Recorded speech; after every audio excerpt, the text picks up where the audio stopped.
eu agradecer aqui a presença de todos e agradecer aqui ao Sr. Patrício e ao Engenheiro Luís Ramos, que são duas pessoas muito importantes aqui para a nossa freguesia, e falar sobre o pão de 4 cantos. Estou muito contente de ter aqui o Luís Ramos, que é nosso conterrâneo, aqui de Camelo. Gostei muito dele ter vindo, porque é daqui da nossa freguesia. E também agradecer ao Sr. Patrício também nos falar sobre o pão de 4 cantos. Eles vão passar a palavra primeiro aqui ao Luís Ramos, vai nos explicar primeiro e depois vai ser o Sr. Patrício. Muito obrigada por ter vindo.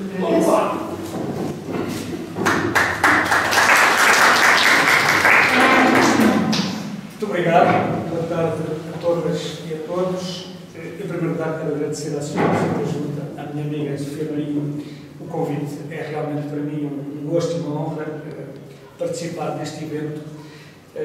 E neste evento que para mim representa muito, porque as memórias de infância, aquilo que é o património, o nosso património, é fundamental para a nossa identidade e para a nossa história.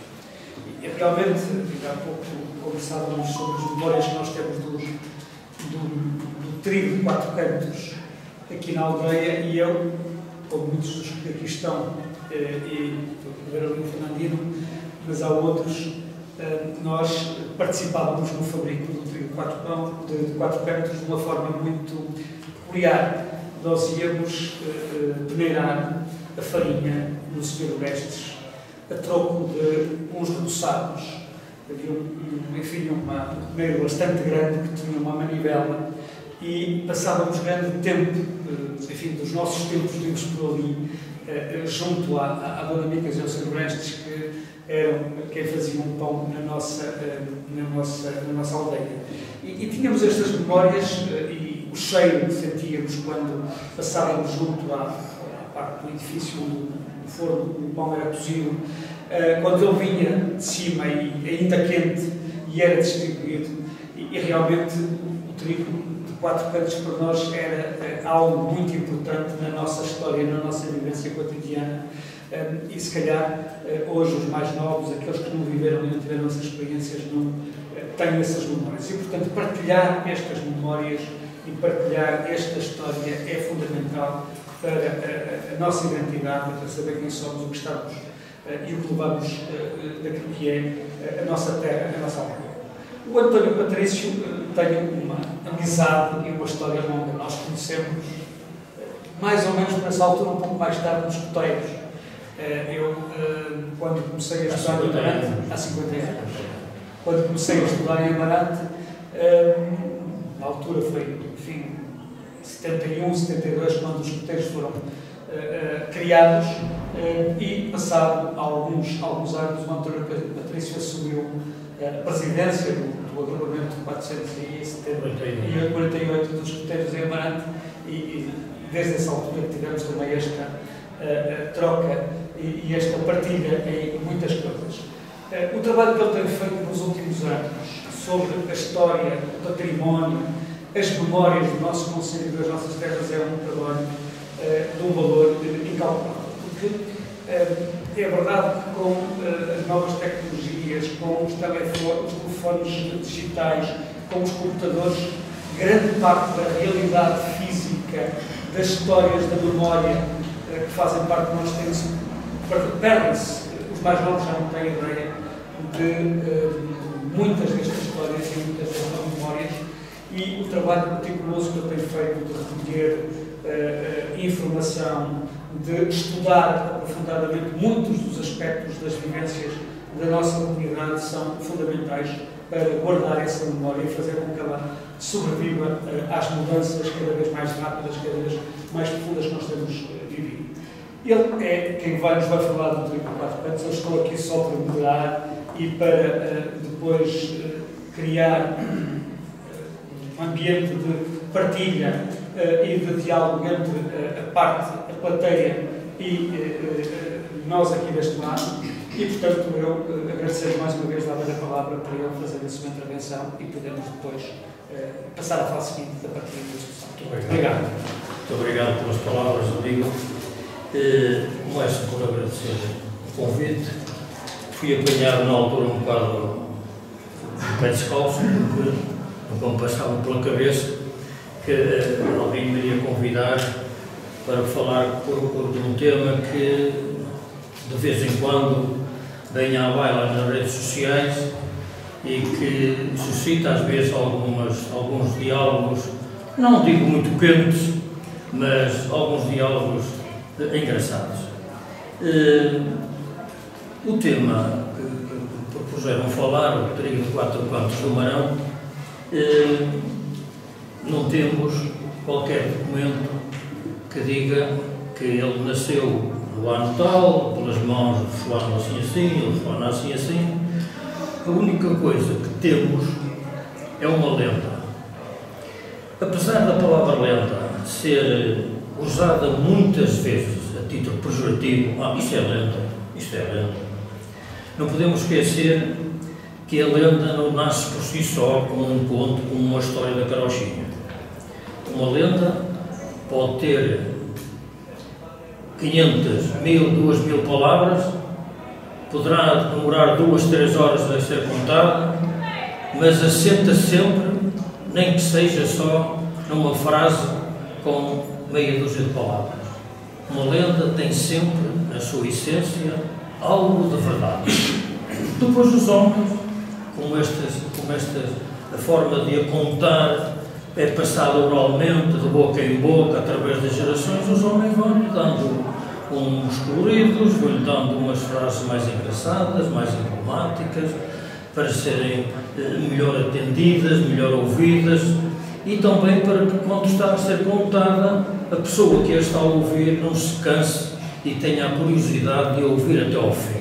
É por isso que uma pequena frase que às vezes à primeira vista não diz nada, vai se transformar, mas que foi verdadeira e que é verdadeira, se vai transformar numa lenda com uma série de minutos a ser contada. E é o que se passa precisamente com o nosso trigo de 4 cantos, que é conhecido por vários nomes. É conhecido por pão do ovelhinho, trigo de cantos, pão do padroeiro, pão da concórdia, que não sei de onde é que veio este nome, não existe nenhum documento a dizer que foi fulano que algum dia utilizou esta palavra para se referir ao trigo de 4 cantos, o bolo de trigo, que por tradição oral, através da lenda, teve a sua origem no lugar da ovelhinha. Ora bem, até aqui, isto é incontornável. A lenda é clara e diz que o pão de trigo foi criado por uma questão familiar, por uma questão de amor aos filhos, por uma questão de que havia 4 filhos, uma mulher pobre que trabalhava à jorna e que a certa altura deixava a sua comidinha para eles comerem ao meio-dia, e a certa altura um deles começou a ficar muito magrinho, e aquela magreza era fome, porque os outros comiam mais, dividiam melhor o pão que ela cozia. E a certa altura ela teve uma ideia que foi de pegar no bolo de trigo que tinha e transformá-lo em 4 partes, mais ou menos iguais, e avisar os filhos de que cada um come a sua parte. Porque a forma do trigo de cantos aqui do Marão, da nossa zona de Amarante, é inimitável, não tem imitação possível em mais parte nenhuma do país. Existem outros pães, também de 4 cantos, mas não com a configuração exata do nosso trigo de cantos, daqui da nossa zona do Marão e da Albreira, e daqui quase até ao Alba. Este trigo é inconfundível. Apesar de que, nas novas tecnologias, existe uma imagem de um pão que não é da nossa zona, nem parecido com o trigo de 4 cantos, e quem lá pôs aquilo chama-lhe pão de padroeiro. Não tem nada a ver com o nosso pão daqui, não tem nada a ver com o pão de padroeiro, não tem nada a ver com aquela imagem, aquela fotografia que lá está, não tem nada a ver com isso. Ora bem, temos que perceber que nesta zona do Marão, todos os lugares, ou uma grande parte, a maioria dos lugares, são todos atravessados por fios de água, por arroios ou então mesmo por ribeiras permanentes durante todo o ano. E por rios, inclusive. O Marão, o Olvo, as coisas assim. O Corneiro, ou o Funel, o Ovelha. E o que é certo é que no trajeto desses rios e dessas ribeiras ainda existem imensas ruínas daquilo que foi do que foram moinhos. E essas ruínas, que hoje são ruínas, pronto, foi essas casas, esses moinhos que existiram nesses lugares, tinham duas funções. Moíam para os seus particulares, para os seus proprietários, e moíam para as padarias que comercializavam o pão. Que nesta altura da Ovelhinha ser um lugar próspero, uma aldeia próspera, rica e de nome, tinha também as suas padarias. Quando é que a Ovelhinha começa a cair em desgraça? Nós, por acaso, agora vamos ter de vir com este tema aqui, apesar de não gostar muito, infelizmente estamos a viver duas guerras. E se vocês repararem, como é que essas guerras começaram? Porque agora temos informação, à hora, ao minuto, como é que essas guerras começaram? Começaram com ataques do invasor às infraestruturas principais das povoações. Fábricas, oficinas, hospitais, escolas. Para quê? Para causar impacto, para causar medo, para causar terror. A função do primeiro ataque é esse. Depois, o resto é para manter. E foi o que aconteceu na Ovelhinha com as invasões francesas. E temos que perceber porque é que os franceses atuaram em Amarante e na Ovelhinha naquela altura, nem Amarante era. Amarante era o que hoje é a paróquia de São Gonçalo. E nem a freguesia de São Gonçalo, a paróquia de São Gonçalo, era assim Amarante. Porquê é que os franceses atuaram em Amarante com o terror com que atuaram, com a destruição com que atuaram, com a maldade com que atuaram? Por uma questão de vingança. É que quando foi a primeira invasão francesa, que eles entraram na zona de Braga, foram milícias, foram paisanos de Amarante ajudar as forças do governo contra os franceses desde Braga até ao Porto.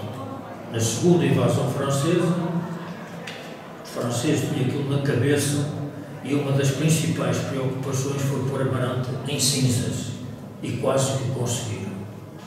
Mas esta zona daqui, até o asfalto dos Padrões, foi imensamente sacrificada. Há um pequenino livro feito por um viajante, um frade viajante, que começou no Alto dos Padrões e acabou em Pombeiro, que aquilo é um horror ler-se aquele livro. Aquilo causa arrepios, causa calafrios. A gente fica gelado, como é possível tanta maldade junta em tão pouco tempo. E a Ovelhinha, com o coração daquele tempo da panificação, do pão para vender ao público, dos moinhos imensos depois de ribeiros fora, foi quase reduzida a carvões. Quase reduzida a carvões. O que é que acontece? Quando se está numa situação dessas, as pessoas que têm comércios, que vivem do dinheiro dos outros, com o seu trabalho, com as suas ofertas de serviços, mudaram-se. Foram-se mudando. Foram-se chegando mais para outros sítios onde havia mais população. E, portanto, o pão de Ovelhinha continuou com esse nome a ser conhecido nesta zona do Marão por esse nome até acontecer o segundo golpe sobre a Ovelhinha. E o segundo golpe da Ovelhinha foi a Ovelhinha ter deixado de ser lugar de passagem obrigatória para a Régua e para as Beiras. Fizeram-se duas estradas, Amarante e Régua, São Freio e Régua, Amarante, Vila Real. a ovelhinha não pode continuar a fabricar o seu pão longe destes centros de passagem. Portanto, as pessoas, os padeiros, as padarias, os funcionários começam a vir para quando se começaram a construir casas à beira dessas estradas. E então onde é que essas estradas, onde é que se construíram as casas?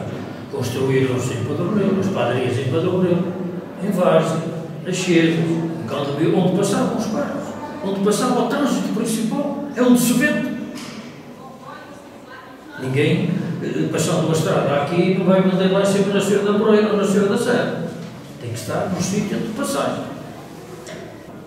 Temos que perceber também que o pão da ovelhinha ter perdido o nome de ovelhinha não é culpa dos padeiros, nem é culpa da freguesia de Padronelo.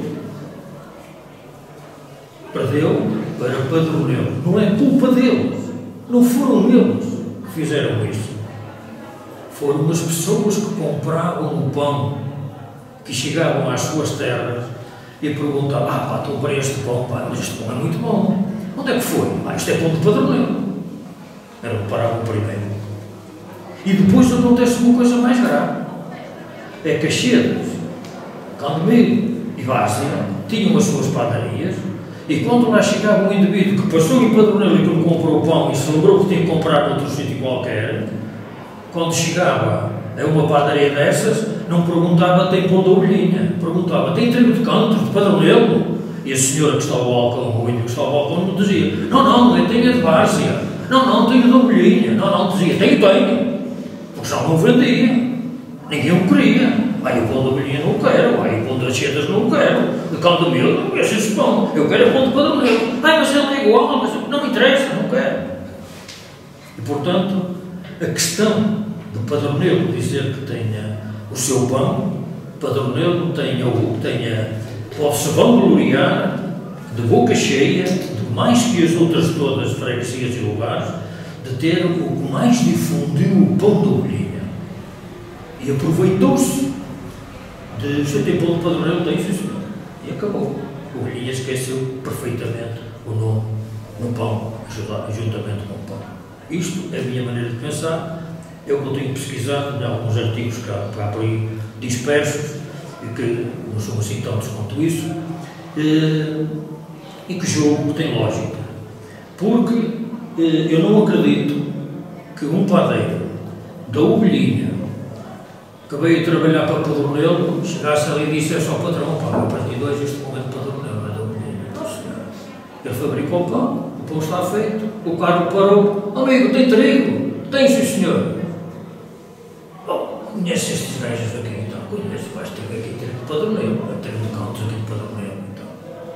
Porque eu não ovelhinha começou a ficar completamente desligado propriamente do pão. E há outra coisa.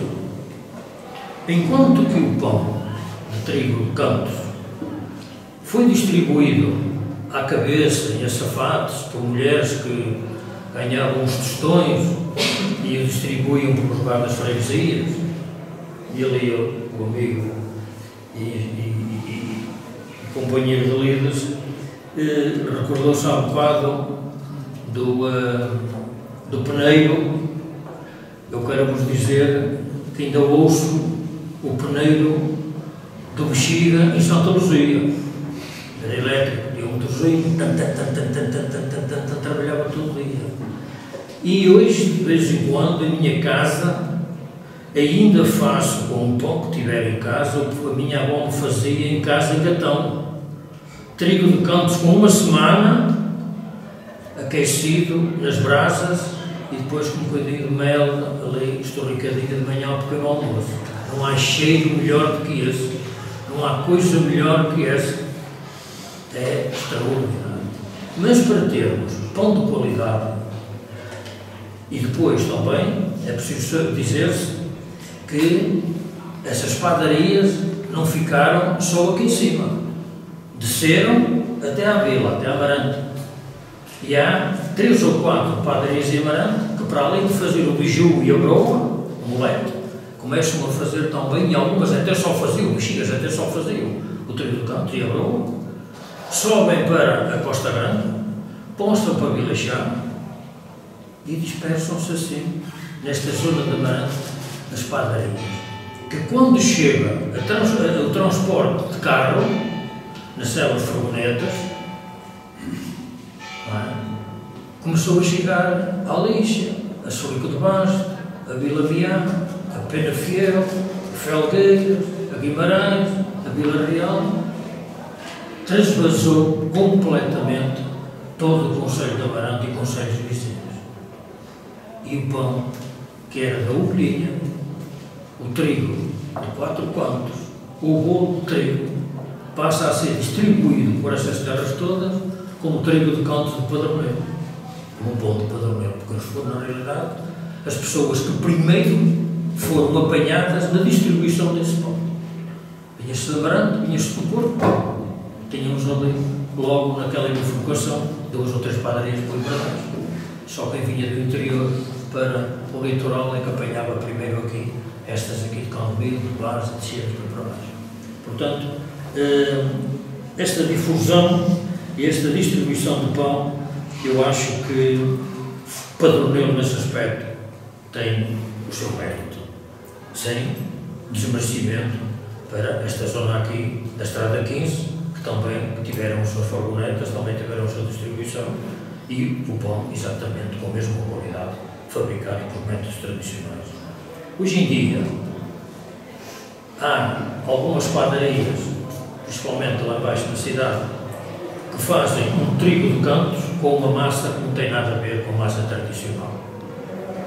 Não tem nada a ver. É uma configuração agradável, é um pouco parecida, mas o seu conteúdo de farinhas não tem nada a ver com esse pão.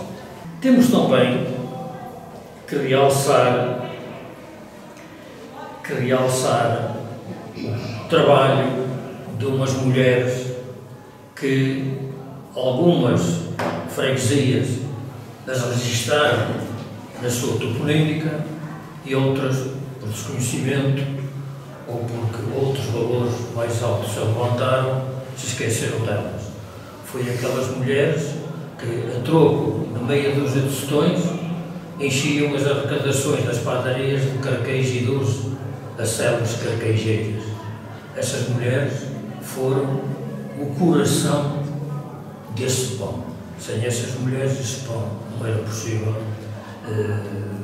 cozer-se. Primeiro, porque o uso e a carqueja não deixa cheiro dentro do forno e até deixa um cheiro agradável. Em segundo, e fumo é mínimo. Em segundo lugar, porque desenvolvem um calor tão rápido que o forno demora muito menos tempo a aquecer do que fosse com outra lenha qualquer. E essas mulheres deviam estar registadas, eternizadas, o seu nome de carquejeiras, porque são nomes que não é... Desculpe lá, não é só mulheres, também é homens. Sim, também. Porque eu sei que eram homens que usavam carquejeiras. E aqui os urbanos estavam os anciãos que haviam que... Sim, mas eu acho mulheres e homens. Mas que deviam ter essa toponímica registada para eternizar, para pelo menos os mais jovens perguntar aos mais velhos o que era um carquejeiro, coisa do género. Há muitas terras, cá em Amarante, algumas freguesias que têm esse nome na sua toponímica, outros nem por isso.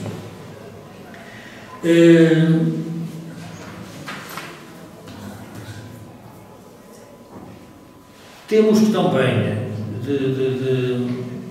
de referir que o pão de trigo de 4 cantos, principalmente na margem esquerda do Tâmega, era o único pão de trigo que as padarias fabricavam nesta zona. Não consta que houvesse uma padaria aqui em base que fizesse boletos nos anos 50 ou 60. Não me consta que uma padaria de Padroneiro fizesse boletos ou baguetes ou qualquer coisa desses pães começaram a aparecer muito tarde, com outras tecnologias, com outras técnicas de fabrico. Era o pão que tinham. E era pão de 8 dias, que muitas vezes comia em casa e que não ganhava valor era sempre agradável. Bastava um bocadinho ao pé da lareira, borrifá-lo com um bocadinho de água e já parecia que estava novo outra vez, que tinha sido feito quase naquele dia. E temos que ser justos. Quem é que se lembra dos casamentos aqui nas aldeias, em que quando os noivos vinham da igreja, vinha sempre um cesto, uma safata, com a toalha de linho por cima e bolos de trigo a distribuir àquela gente toda por aí fora. Eu lembro-me muito bem disso. Em criança vinha alguns casamentos, e há um casamento a que eu fui em anciães que nem que eu dormi lá, não me esqueço daquele casamento.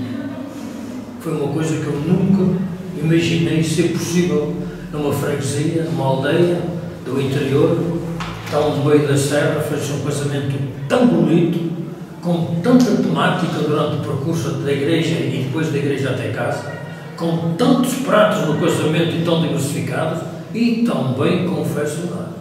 E o bolo de trigo lá estava na mesa ali, como o seu real companheiro e inseparável companheiro da refeição. Era incontestável. Não podemos chorar lágrimas de crocodilo, porque hoje em dia a forma de se viver e as tecnologias que estão postas à nossa disposição não nos permitem dar-nos ao luxo de ter uma padaria, não é? Aquecer os fornos com carquejas, estar ali o pessoal a amassar, a noite inteira, a pôr a cozer e tudo mais. E, portanto, a carqueja foi posta de lado e os fornos hoje em dia ou são elétricos, ou são a gás, ou são a nafta. Quem tem esses fornos sabe muitas vezes as dores de cabeça que tem quando tiram às vezes uma fornada e quando abrem a porta, aquilo cheira, mas é gás óleo e outras coisas, e o pão fica assim, um paladar esquisito, e às vezes é trabalho que se perde e prejuízo para as casas. Mas pronto, é o que acontece nos tempos modernos e que nós vamos tendo por aí que nos sujeitamos. Se me perguntarem, mas esse pão é um pão assim que se come, pão de trigo de 4 cantos, pão de agulhinha, de padronel, conforme quero chamar, o bolo de trigo, está para tudo. Faz umas excelentes rabanadas, faz uma excelente açorda, faz um excelente sandes de marmelada com queijo, faz um excelente sandes de presunto, acompanha lindamente um cabrito, um bacalhau assado e já ia, não é? E depois, meus senhores, estas que estão aqui com mais idade, que não vou dizer quantas vezes fazem isso por semana, porque ainda alguns são casados e as mulheres têm boa memória, que é que se comia nas merendas, nas tascas antigamente? Uma malga de azeitonas, um bolo de trigo e uma caneca de tinto. O baralho das cartas, umas suecas ou umas biscas lambidas, e passava-se assim uma tarde inteira, mas o trigo de canto sempre ali ao lado daqueles 4 ou 5 indivíduos que estavam com fraternidade. É um trigo do Marão? É. É um trigo que está representado nas freguesias, de todas as freguesias das Fraldas do Marão? Está. Está bem representado? Está. Já esteve melhor? Já. Porque também hoje em dia a vida é outra. As formas de comercialização são muito diferentes. As pessoas querem outros paladares, outros gostos, não estão tão arraigados às coisas da terra, mas que ainda se come pão de trigo de cantos em Amarante e nesta zona aqui da margem esquerda do Tanga, de muito boa qualidade, muito bem confeccionado e com muito bom aspecto, é verdade. Não conheço terra nenhuma do país, e agradecia que se alguém conhecer, que o diga, que faça, que cozinhe, que confeccione um trigo de cantos como se confecciona aqui. Aquela cor amarelada, torrada, aquele paladar inconfundível, aquele cheirinho, aquele crocante quando se trinca. Portanto, aquela beleza e aquela, como é que eu ia dizer, aquela paixão com que ainda hoje ele é confeccionado, com que ele é cozido, com que ele é trabalhado, fica todo naquele pedacinho de farinha cozida que tem mais ou menos 150 gramas de peso, mas que um canto quase que satisfaz uma pessoa numa refeição. A mim não, porque eu sempre como sempre um pão inteiro, um trigo inteiro, mas eu não sou exemplo para ninguém e nessas coisas então que não sou mesmo.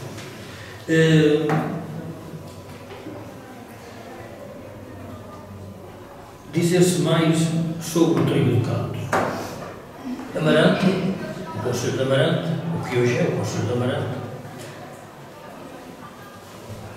tem tocado quer as autarquias, quer os próprios presidentes, quer os próprios presidentes da Câmara, quer os próprios proprietários, têm tocado contra essas infraestruturas. Não as têm mantido com algum bom aspecto e não consegue, hoje em dia, só em Amarante, os moinhos de inverno da Torre, é que ainda há uma casa em que eles estão funcionais. Apesar do proprietário ter matado aqui há uns anos, a viúva continua a manter como recordação e como ponto turístico de quem queira visitar a casa e visitar aqueles moinhos, aquilo ainda funcionava. Mas estes são moinhos de inverno, quando o Tábua subia, eram alimentados por aquela rigueira que vem de Ferginho, que vem de Santa Luzia, de Catão, e de Catão, que nasce da Neve de Catão. Mas também estão inativos, não fabricam esses moais e já não funcionam. Mas as freguesias que ainda têm a possibilidade de poder mostrar uma infraestrutura dessas deviam sacrificar-se, falar com os proprietários, para poder-se mostrar aos mais novos como era a vida de antigamente.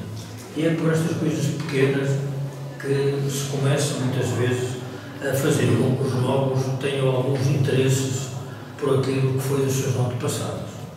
Porque se continuarmos com os dedos, a ginasticar os dedos, não é?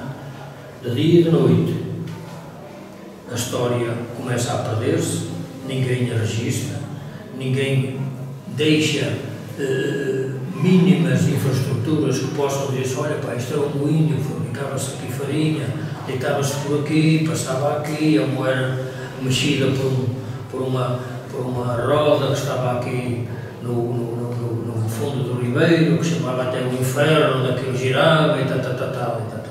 Estas pequeninas coisas.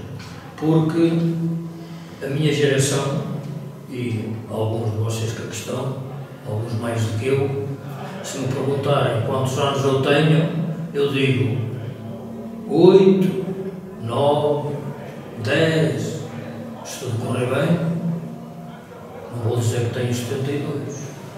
Esses já não são meus. E vocês também não vão dizer isto porque já não são vossos. Os que vêm é que poderão ser. E não vamos ter tempo para deixar tantas coisas assim registadas quanto isso. E este nosso trigo, eu tenho que dar os parabéns à organização, pela primeira vez e pela coragem que tiveram de pegar num bocadinho de farinha cozida e chamá-la para um evento que eu espero que continue por muitos e longos anos, cada vez com mais interesses, com mais animação, e mostrar aos mais jovens, cativar os mais jovens para este tipo de tradições que já foram o sustento de muita gente, foram a vida, de modo de vida de muita gente, e que muitas famílias foram criadas e rodaram à volta do trigo de cantos. É pena, na realidade, não haver nada escrito. O trigo de cantos começou aqui, mas ninguém se lembrou naquela altura de escrever isso. Criou-se a lenda, aparece a lenda, que eu vou ler a lenda, e se vocês notarem, a lenda que eu tenho aqui também é maior um bocadinho do que aquela que me contaram. Porque eu também tinha que pôr mais uma página no meu livro. Eu acatar estas lendas todas de Amarante e pesa-me na consciência uma coisa. Há uma que eu não tive coragem de contar. Mas esta tribo de cantos conto com toda a coragem, conto com toda a liberdade e com toda a responsabilidade. Porquê? Porque não há nenhuma igual a ela. No país não há nenhuma igual a ela. E no mundo também não há. Agora, do Penedo da Cavaleira, na partilha de Ileixá com o Freio, opa, há tantas por este país abaixo e por este país acima. Uns falam em mouros, outros falam em franceses, mas a base da lenda é sempre a mesma. Eu não tive coragem de ir por aqui. Quando houver uma quarta edição, que eu penso de outra maneira, e que tenha alguém que me explicasse, se calhar até apurei. Mas para agora sinto-me satisfeito com estes que aqui estão. Não encontrei mais do que as que aqui tenho. Não encontrei mais do que as que aqui tenho. E quando me contaram a lenda do trigo do ovelhinho, do pão da ovelhinha, eu essa pula com toda a honra, com todo o orgulho, com toda a satisfação. Porquê? Porque é única. Não há mais nenhuma lenda que copie uma frase desta lenda ou esta lenda que copie uma frase de outra lenda qualquer que já existe de outra parte qualquer do país. É inédita, é completamente originária da ovelhinha, daquela aldeia preservada agora e que tanto nome e deu e continua a dar e continuará a dar a Amarante. Eu vou-vos ler essa lenda para aqueles que não a conhecem e vocês vão ver, os que a conhecem, que ela é maior um bocadinho do que aquela que vocês estavam habituados. Em tempos idos e tão idos que a memória dos homens não pode precisar, vivia no lugar da ovelhinha, freguesia de Montar, uma mulher de condição muito humilde e mãe solteira de 4 crianças de pouca idade. Trabalhava à jornada, de sol a sol, para angariar o miserável sustento com que ia sobrevivendo mais a sua prova. Todos os dias, antes de sair para o trabalho, ainda ao sol não dera bom dia, deixava feita a parte da refeição com que os seus filhos, 4, se haviam de alimentar durante a sua ausência. Certo dia, quando assomou ao degrau da porta, moída de trabalho e quase sem forças, o seu filho mais novo agarrou-se à velha e coçada saia de fioco e, lavada em lágrimas, dizia-lhe que tinha fome e pedia-lhe pão. A verdade é que já havia dado fé de que este filho estava um pouco magro, enquanto que os outros, apesar de não serem gordos, a alimentação a isso não ajudava, tinham um ar mais saudável, mas como estava a crescer, não deu grande valor à sua magreza. Antigamente, quando a criança começava a andar e emagrecia, o filho está tão magrinho, está a crescer, começou a andar, está a crescer, e era essa a desculpa às vezes, e o pior era a barriga vazia. Pôs-se a matutar, pois à primeira vista não encontrava razões para tal, e chegou à conclusão de que os outros 3 filhos não deviam estar a repartir a comida por todos e em partes iguais, principalmente o pão. Naquela casa podia faltar tudo. Carne, comia-se pouca, e peixe, só quando as sardinhas davam 1 para 3, mas o pão nunca faltou, uma vez que o cozia em casa e, aliás, como mais ninguém. Pensou, voltou a pensar e, de repente, fez-se luz. Estava descoberta a maneira, no sentido de todos os seus filhos comerem a ração de pão, todos por igual. Se até então tinha feito o seu pão de forma e tamanho igual a todas as outras mulheres da aldeia, a partir daquele dia o seu seria diferente. Abriu a maceira, juntou a farinha com a água mais o fermento e toca a maçã. Enquanto a massa levava, acendeu o forno, pois que na temperatura do forno é que está o segredo da boa cozedura, voltou à maceira, tirou o pano de linha que tinha a cobrir a massa e começou a dar forma ao pão. Mas antes de o enfornar e com a mão em cutelo, fez-lhe uma cruz. Tapou o forno, de igual modo de sempre, e quando entendeu que o pão já estava cozido, abriu a porta de forno e, qual o seu espanto, ao ver uns lindos pães de 4 cantos, morenos e a cheirar bem. De manhã cedo levantou-se, deixou-a comer em cima da mesa como sempre fazia e recomenda ao seu filho mais velho que o pão já estava dividido em 4. Era só parti-lo e cada um comer o seu bocado. O seu filho mais novo não voltou a chorar de fome quando ela chegava ao fim do dia da jornada, moída de trabalhos e de canseiros. Assim, nasceu o pão de ovelhinha ou o trigo de 4 cantos, dando sentido também ao velho ditado: a necessidade abusa o engenho. Meus senhores, era isto que eu vos queria dizer e fazer tudo por honrar o trigo, que não há mais nenhum igual em nenhuma parte do país, nem no mundo, nem na forma, nem no sabor, nem no tempo que ele dura até ser comido. Muito obrigado pela vossa atenção.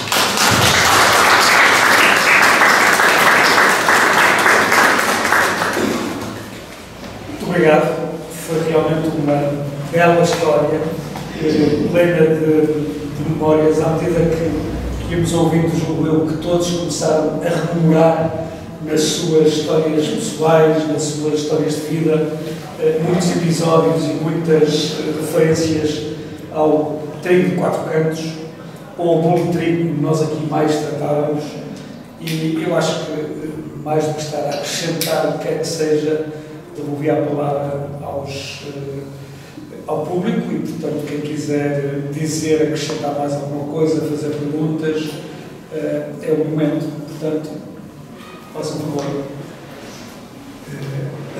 Vamos algo dizer que os franceses, possivelmente, também comeram pão na ovelhinha. Eles precisavam de pão, não é? Naquele tempo não havia rações de combate. Tinham que fabricar as suas próprias refeições. E roubavam gado, roubavam vacas e, possivelmente, obrigavam os padeiros da ovelhinha e da nada, e do bom passado, a fabricar o pão que eles precisavam. Agora, no final, quando iam embora, certos que deu isso era comigo. Agora, outra questão é que a localização das padarias.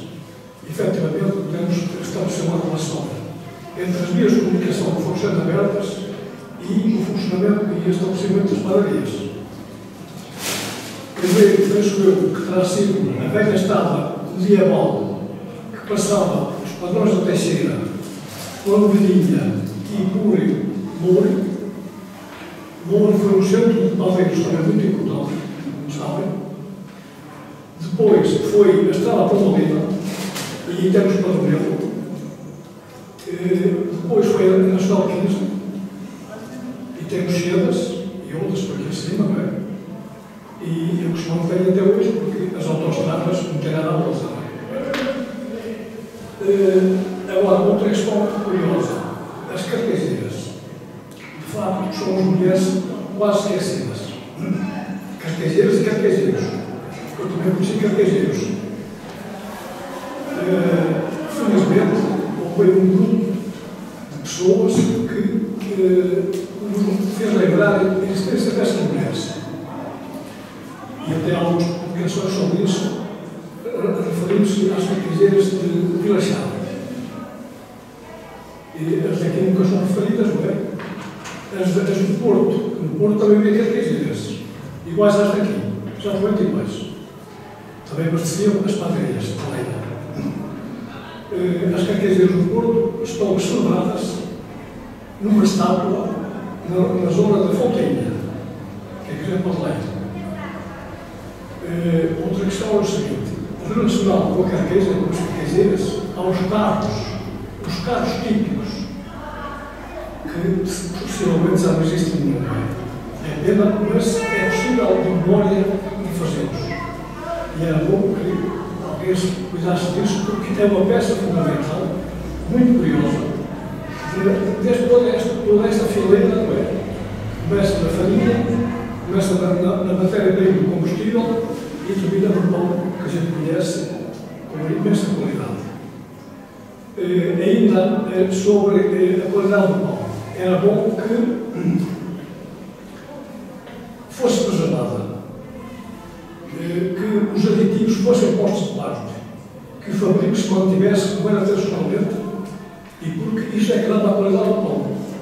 Era a farinha, hoje as farinhas são diferentes, não é? Primeiro eram farinhas um pouco mais escuras, eram moídas nos nossos moinhos, hoje são diferentes, mas o processo de fabrico é que é fundamental. A laminação é longa, tem que ser longa, não pode ser 1 hora, tem que ser 4 ou 5 horas. E finalmente, queria dizer o seguinte: há um autor muito importante, ou melhor, vou dizer 2 coisas. Há um autor muito importante, que é o José Leite Vasconcelos, que nos seus trabalhos se refere a esse pão.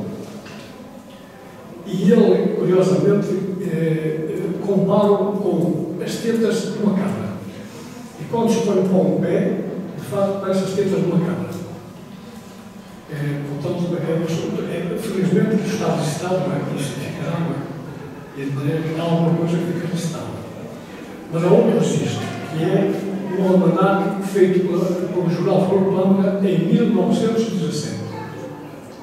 Esse almanaque diz que este pão era conhecido na altura por pão de ovelha. Não sei se há alguma confusão com o pão de ovelhinha, não é? Ovelhinha às vezes aparece confundida com ovelha, não é? E que se vendia entre as terras até Guimarães. Hoje este pão vende-se de Porto, nas padarias finas, e vende-se muito bem. E é tudo quanto tenho a dizer. Há um restaurante no Porto com Trigo de Cantos, não é? Sim. Há um restaurante com esse nome, Trigo de Cantos. Há um restaurante dos pobres, que diz que vem Trigo de Cantos e é o aldermense. O verdadeiro pão que se vende vai daqui também da padaria da Rebelo, da Coimbra, e vende-se naquelas mercearias dali de baixo, de Sá da Bandeira e de Este é que é o verdadeiro pão. O dos pobres, o até já estive para lá e disse comprou o nome. Aquilo não é aldermense. Podem ver lá e ter lá a mostra. Não tem nada a ver com isto. E há muitas imitações, como se sabe, muitas aldermenses. Muito obrigado. Mais intervenções? Nela? Eu há bocadinho, quando há bocadinho fiz referência ao registro toponímico de algumas freguesias sobre as Carcajeiras, eu sabia que havia eu sabia dessa circunstância, porque São Pedro Rui, por exemplo, tem 2 ruas com o nome de Carcajeiras, uma e outra dos Carboeiros. O São Pedro Rui viveu imensos anos à custa do fabrico de carvão. Portanto, tiveram a preocupação de registrar na sua toponímica precisamente aquelas profissões que hoje ninguém fala nelas, que nem sabem o que é. Eles perguntaram a criar um miúdo quando na faculdade de convitar-nos, opá, estás com carboeiro. Depois quando compram no bolso, pronto, não têm noção. E esses nomes na toponímica parece que não, mas chamam muita atenção. A toponímica chama muita atenção do que se refere ao conhecimento de algumas, que optam por algumas artes. Portanto, eu acho que é uma forma de eternizar, portanto, algumas profissões que hoje em dia quase que, ou melhor, estão mesmo desaparecidas. Já ninguém se preocupa com isso, ninguém faz, portanto, ninguém faz futuro de vida com essa profissão, já não é possível.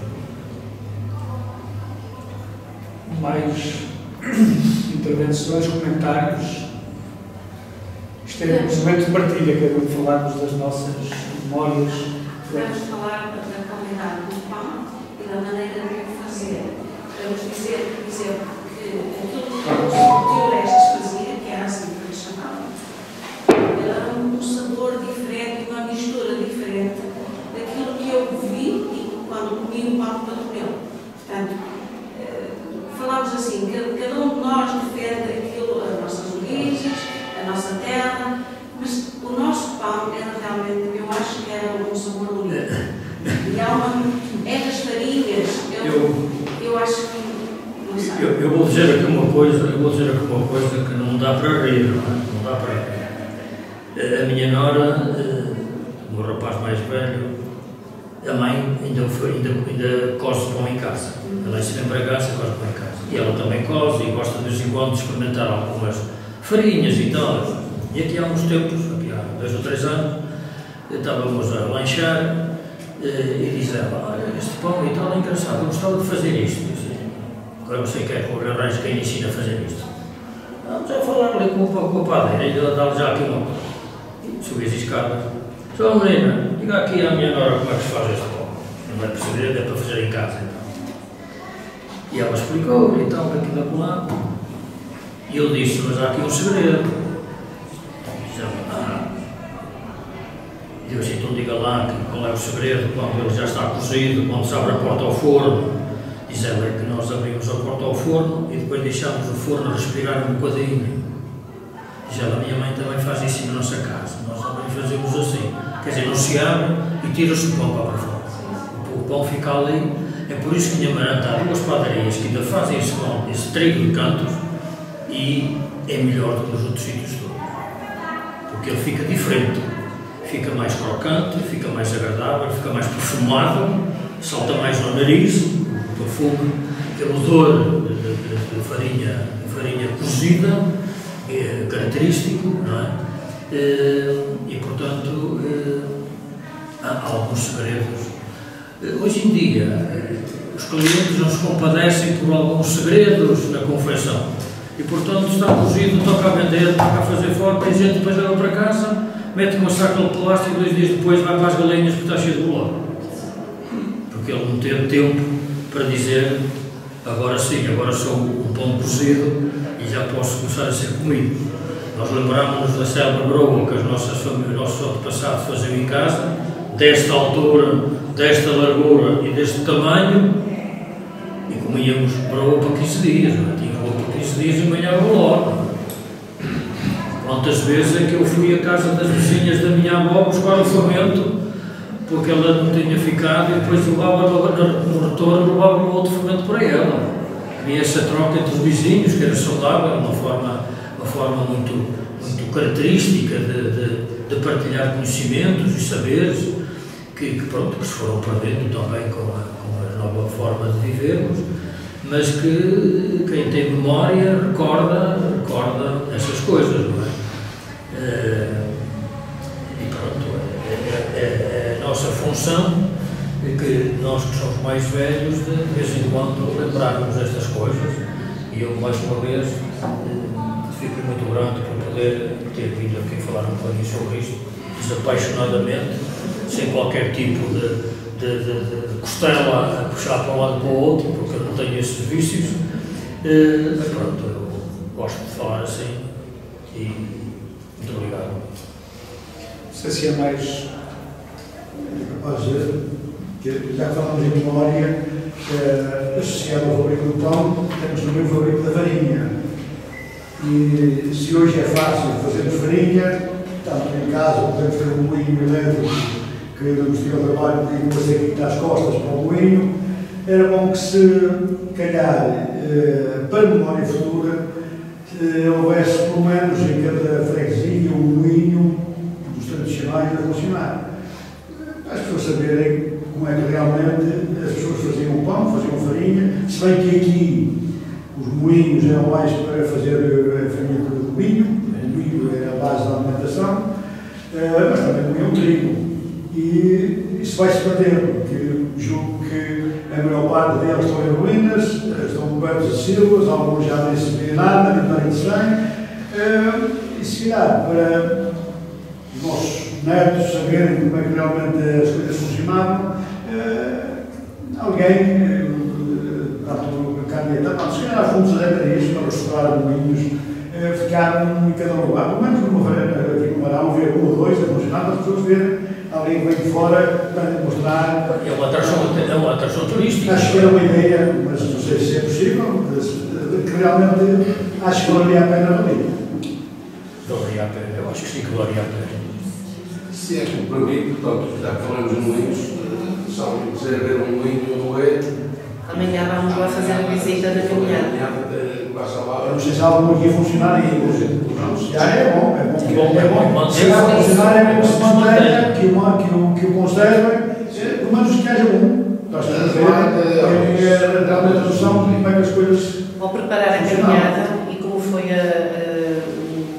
trigo de 4 cantos, falámos com o Sr. Adriano para fazer a visita ao moinho, porque era importante irmos ver. Sabe ligar, não. Já está a funcionar. Farinha, portanto, amassar, cozer, tudo isso é um ciclo, não é? A fase inicial vem lá no moinho, quando leva o milho, depois dá a farinha, depois é que, quando chega à mesa. Eu aqui há uns anos, ainda falecido Rocha era vivo, de vez em quando lá na minha casa fazia-se, de vez em quando ainda faço. Eu gosto muito de papas Da fazem aqui. Não sacou, uma boa chouriça lá enfiada dentro, gosto muito disso. E pronto, ia ao Rocha e comprava a farinha. O Rocha, entretanto, aconteceu o que aconteceu e eu passei aqui na moagem e disse o que queria. E o rapaz estava lá, se eu vou tratar disso, estava lá uma menina e disse, eu vou buscar a farinha, porque eu é que sei a farinha que isso é para papas, não é para outras coisas, não é? A farinha é diferente, é mais moída, mais fina, mais agradável de se cozinhar, é uma farinha diferente. Tem que ser peneirado no primeiro. E onde é que está o segredo? Está nas mãos de quem faz isso. Daqui há tempos, numa reunião que a gente contratou e que a gente fez sobre os doces conventuais em Amarante, que também andei envolvido nisso uma série de anos, corri essas televisões todas e mais alguma coisa, na promoção quer dos doces conventuais, quer no doce fálico de São Gonçalo, estávamos a conversar assim, numa tertúlia, e eu disse, meus amigos, qualquer pessoa sabe fazer doces conventuais. Os doces conventuais não têm segredo nenhum, só que é uma situação extremamente complicada. É das mãos que os fazem. O segredo dos doces conventuais está nas mãos de quem os faz. Eu sou capaz de fazer, eu sou capaz de fazer, como a pessoa é capaz de fazer. Só que aqueles é as mãos que os fazem. Não é? E o segredo, precisamente, das farinhas que eram usadas para aqui, a farinha que se usava para os porcos não era a mesma farinha que se usava para fazer massa branca. Não tem nada a ver uma coisa com a outra. Portanto, estava nas mãos, o segredo estava na mão do moleiro. E depois, na mão de quem ia confeccionar, precisamente, o trigo ou então a broa. E também não nos podemos esquecer de uma coisa. Nós hoje, toda a gente se queixa que os montes que ardem, que fazem e acontecem daqui da Boa. Esquecemos-nos que nos anos 50, que são os mais próximos de nós, os montes eram sorribados de 3 em 3 anos para dar centeio. Não se punha centeio em campos normais de cultivo, de milho nem de trigo. O centeio era, pelo menos na parte que me toca dos meus lados, era os proprietários mandavam sorribar os montes e os seus caseiros de 3 em 3 anos mais ou menos iam semear centeio lá, porque o centeio é um cereal mais que necessita de menos cuidados do que o trigo. E era a subsistência das famílias, havia imensas famílias a ver à custa do trigo e da farinha, principalmente.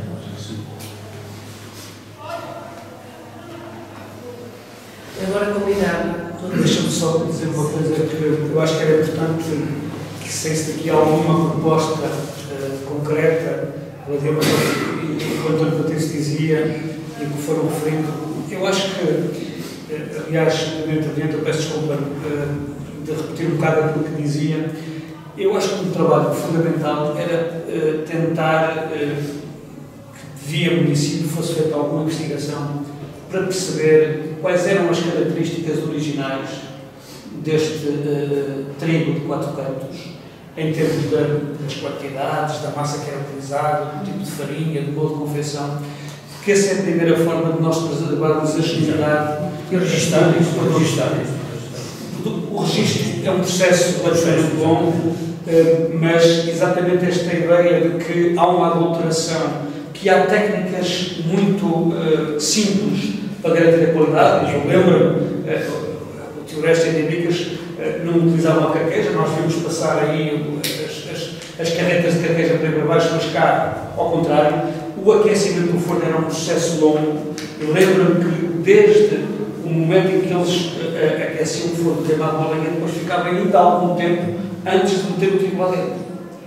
Porque havia uma preocupação com as temperaturas e havia, já não sei quais eram as técnicas muito empíricas que eram utilizadas para saber qual era o momento em que se deveria meter, o tempo que devia estar, e isso eu lembro. Devemos abrir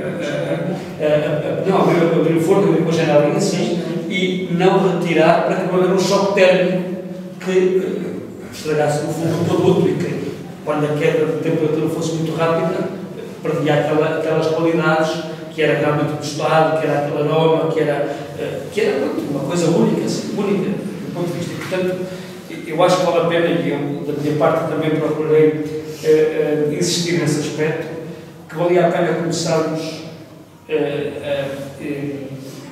incentivar quem responsabilidades tem, nomeadamente do município, que fosse feito um trabalho sistemático, de estudar melhor, aprofundar mais os conhecimentos que já existem, porque muitas das pessoas que hoje ainda têm esse conhecimento, mais há alguns anos, desaparecem e com as aulas desaparecem da história.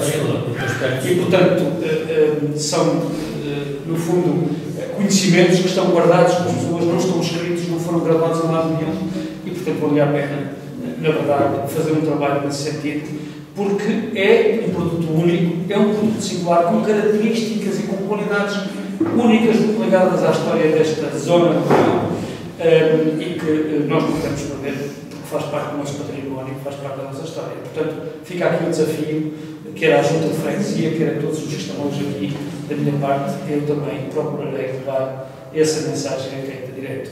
Muito obrigado, foi um gosto e um prazer enorme estar aqui convosco. Como é que a pessoa sabe fazê-los?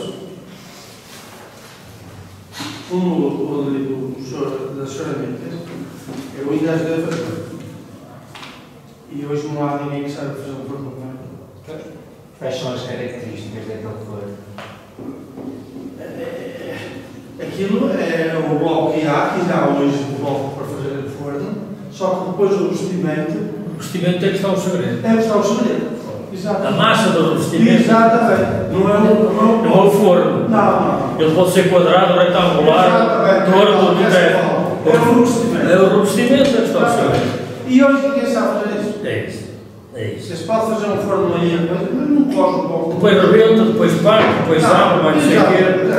Aliás, uma vez ali com o engenheiro falou, o doutor falou nisso, hoje os fornos, a maior parte destas indústrias de planificação são elétricos, a maior parte são elétricos. E portanto têm todos os seus manómetros, temperatura, disto e tudo aquilo. Mas quando chega à confecção, ao fabrico de pão de ló, os padeiros, os recheiros, ainda continuam a pegar na folhinha de papel e a metê-la no forno, e a folhinha de papel é que ele diz que o forno está quente demais ou se não está. Porque se ela pegar fogo, eles metem lá o pão de ló dentro. E mais tem manómetros, a dizer que está na temperatura X, mas eles vão lá com a folhinha de papel a saber se está ou não está. Não é? Portanto, há todo um tipo de segredos. Quer dizer, uma estrutura muito forte, porque o forno pode ser bem quente, mas depois deixa a confecção um bocado. Quando vai meter o pão, ele aguenta 24 horas quente. Se for bem feito. Se não for bem feito, daqui a meia hora está feito. E sem fuzer. E o segredo está na massa. Na massa. Exatamente. Hoje em dia há a possibilidade de gravação destas coisas. Sim. Eu vou deixar que há um moinho a funcionar. Eu não seria despropositado, como aqui pode vir a ser uma atração turística. Amanhã até podemos fazer. Não era de desperdiçar a hipótese de arranjar um manequim vestido de mulher e pôr um molho de carqueja para isso. Não é despropositado. Não dás um forno, não dás alguém que ainda fabrica isso, porque hoje em em dia, há muitas casas antigas que têm fornos e que já estão sem telhado, com as paredes a cair. Se aproveitar-se juntar um moinho a 2 km e se juntar uma casa de lavoura em qualquer sítio que ainda tenha um forno desse ou qualquer coisa, forno dos proprietários, muita gente hoje em dia que são desprendidas, que não estão assim paradas, não nos bens, e não é difícil, não é preciso, começou só. A caminhada está a começar, o primeiro passo está lá. Venham outros passos. Então quero agradecer a todas as pessoas aqui presentes, inclusive aqui ao Sr. Patrício e ao engenheiro Luís Ramos, que é um grande amigo também meu, e um conterrâneo aqui da minha freguesia. Foi um prazer. Isto também tem uma questão a Dona Rense, por isso. Não, mas é mais aqui também. E agora vamos fazer Quero marcar território. Vou convidar todas as pessoas a ir ver a confecção do trigo de 4 cantos, que agora está uma menina lá fora que nos vai explicar como é que se confecciona o trigo de 4 cantos, está bem? E depois tenho uma coisinha para oferecer às pessoas que vão ficar mais um bocadinho aqui para ver a fazer o pão, está bem? Muito obrigada a todos.